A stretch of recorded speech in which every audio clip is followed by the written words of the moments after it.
Thanks for joining me. Let's hunker down, shall we? Settle in for a one-sentence short story. Just jump right on in.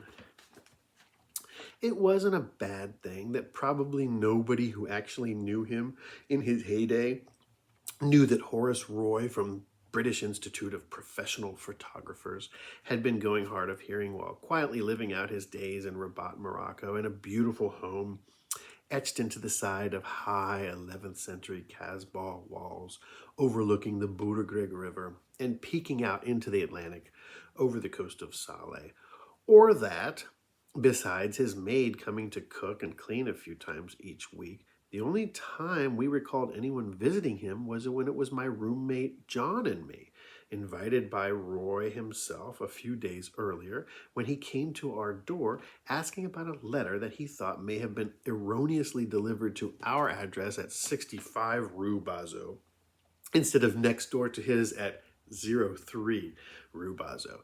Sitting upstairs in his house with him talking about his fascinating life, both nearly deafened, looking around terrified and wondering what the hell was happening when his phone's ring seemed to shake the walls, the ringer having been set at a custom, deafeningly industrial strength volume level so as to be heard by his failing near-deaf ears. Nor was it necessarily a bad thing that his influential photographic work, revolutionary and disruptive in the 1930s for his shocking in its time but respectfully messaged use of nudity,